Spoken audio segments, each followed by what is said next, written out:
আজি ভোকৰ উৎসৱ ভোগালী আৰু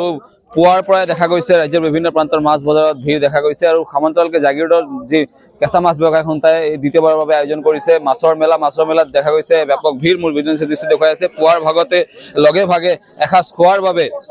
বিভিন্ন লোক ওলাই আহিছে সবতকে ডাঙৰ যি বজাৰৰ মাছ সেই ডাঙৰ মাছ লোৱাৰ হেঁপাহত সকলো ধৰণৰ লোক ইয়াত দেখা গৈছে বিভিন্ন প্ৰান্তৰ পৰা আহি ইয়াত বজাৰ ভিৰ দেখা গৈছে আৰু বজাৰত দেখা গৈছে বিভিন্ন ধৰণৰ মাছ আহিছে ৰৌ বৰালি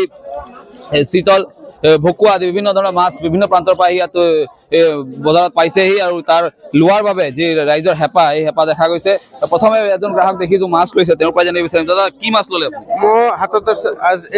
আছে আপোনাৰ ভকুৱা মাছ মই এটা বৰালি লৈছো আৰু লোকেল আজি টিং মাগুৰ পাইছো অলপ সেইটো ললো এই তিনবিধ মাছ ললো আজি জাগিৰোডত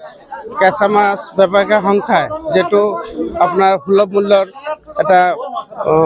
বজাৰ পাতিছে মেলা পাতিছে সিহঁতক সঁচাকৈ ধন্যবাদ দিছোঁ আজি বহুত দূৰ দূৰণিৰ পৰা মাছ কিনিবলৈ জাগিৰোডত আহিছে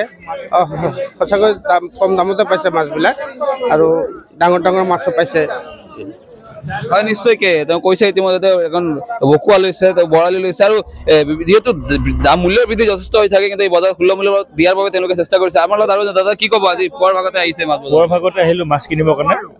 ঠিক আছে আপোনালোকক মানে মাঘৰ বিহুৰ শুভেচ্ছা যাচিলোঁ আপোনালোকৰ জৰিয়তে অসমবাসী সকলো ৰাইজকে ভোগালী বিহুৰ শুভেচ্ছা যাচিলোঁ কি ল'লে ল'ব আহিছোঁ মাছ ল'ব আহিছোঁ মাছ চাই আছোঁ কি ল'ব কি মাছ আমি চিতৰ এই বৰালি আৰু ঢেকেৰা চাই আছোঁ 9 কেজি ওজনৰ ঢেকেৰা এটা পাইছোঁ তাকে ৰেটটো মিলা নাই ৰেটৰ লৈ দৰদাম চলি আছে তাকে চাওঁ ল'ম চাগে এতিয়া নিশ্চয় মই দৃশ্য দেখুৱাইছোঁ চাওক বিদেশী দৃশ্য দেখুৱাই আছে বৃহৎ এক মাছৰ বজাৰ ইয়াত তেওঁলোকে গঢ় তুলিছে মাছ কেঁচা মাছ ব্যৱসায় সন্থাই মাছ বেপাৰী আছে আমাৰ কি মাছ আনিছে এইবাৰ আৰি আনিছোঁ ভকুৱা আনিছোঁ বৰালি আনিছোঁ আপোনাৰ চিতল আনিছোঁ বহুত কিবা কিবি মাছ আছে ডাঙৰ কিমান কেজি ওজনৰ আনিছে আপোনাৰ 14 কিলো 13 কিলো 10 কিলো 8 কিলো মানে সাইজ লৈ আছে হয় নিশ্চয়কৈ আমাৰ লগত আৰু এজন গ্ৰাহক আছে দাদা কি ক'ব পুৱাৰ আগতে ওলাই আহিছে মাছ সমূহ ৰাইজক ভোগৰ উৎসৱ ভোগালীৰ শুভেচ্ছা জনালোঁ মাছটো আমি দাম দৰ কৰি আছোঁ মিলাই নাই বহুত বেছি দাম চলি আছে মাছৰ তো ভোগৰ উৎসৱ ভোগালী যেন সকলোৱে এসাঁজ খাব পাৰে সেই দামৰ কাৰণে আমি দৰদাৰ কৰি আছোঁ কিন্তু এতিয়াও ল'ব পৰা নাই আমি চাইছোঁ আপোনাৰ 8 কেজি ওজনৰ ভকুৱা 1000 টকা লাগে এতিয়া আমাৰ বেপাৰীসকলক কৈ আছোঁ অলপ কমাই লওক তো এতিয়া দিয়া নাই তেওঁলোকে আমি বিচাৰি আছোঁ ৰখি আছোঁ নিৰ্দিষ্ট দাম এটাৰ কাৰণে তো সমূহ ৰাইজক আকৌ এবাৰ ভোগৰ উৎসৱ ভোগালীৰ শুভেচ্ছা জনাইছোঁ সকলোৰে যেন আজি পাকঘৰত ভালকে জুতি লগাই খাব পাৰে তাৰ কাৰণে আমি শুভেচ্ছা দিছোঁ ধন্যবাদ হয় নিশ্চয়কৈ এনেদৰে যে সকল লোক আহিছে মাছ কিনিব ওলাই আহিছে তেওঁলোকৰ এই মন্তব্য কিছুসকলে হয়তো কিনিছে কিছুসকলৰ দাম মিলা নাই আমি কৈছোঁ যে জাগিৰোডত এনেধৰণৰ মাছৰ মেলা পূৰ্বে আয়োজন হোৱা নাছিলে যোৱা বছৰৰ পৰা যি কেঁচা মাছ ব্যৱসায় সন্থা আছে তেওঁলোকে এই মাছৰ মেলা আয়োজন কৰিছে বিভিন্ন প্ৰান্তৰ পৰা মাছ দেখা গৈছে বিভিন্ন দৃশ্য দেখুৱাইছে এয়া চিতল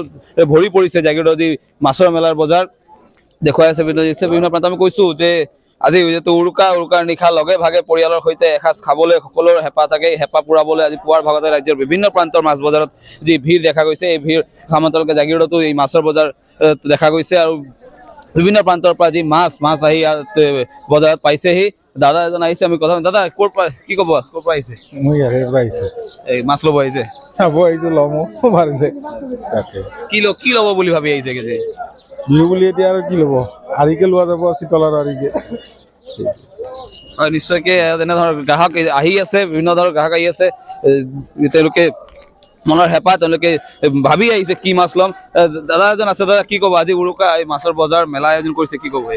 এই আহি পাইছোঁ মাছবোৰ চাই ভাল লাগিছে আজি ডাঙৰ ডাঙৰ মাছ আৰু ল'ম এতিয়া কিবা এটা মাছ ভালকৈ কি বুলি ভাবি আহিছে কি আজি ডাঙৰ মাছ কি ল'ব কিন্তু ডাঙৰ সাধাৰণতে কি আৰু চিতল খৰিয়া খোৱা যায় সাধাৰণতে ভোগালী বিহুত ভকুৱাটো খায়ে থাকোঁ ভকুৱা বৰালিবিলাক কমন মাছবিলাক খায়ে থকা যায় এইবোৰে আৰু তেনেকুৱা ধৰণৰ ঠিক আছে হয় নিশ্চয়কৈ আছিল বিভিন্ন ধৰণৰ গ্ৰাহকৰ মন্তব্য আৰু মই কৈছোঁ যে সকলোৰে হেঁপাহ বজাৰত আহি সকলোতকৈ ডাঙৰ মাছ লওক যাতে নিশাৰ ভাগত উৰুকাত লগে ভাগে এসাঁজ খাব পাৰে আৰু সকলোৱে এই ভোগৰ উৎসৱ যি ভোগালীত সকলোৰে মংগল হওক তাৰে কামনা কৰি আমি NK TVৰ জৰিয়তে দেখুৱাই গৈছোঁ জাগিৰোডৰ মেলাৰ এই দৃশ্য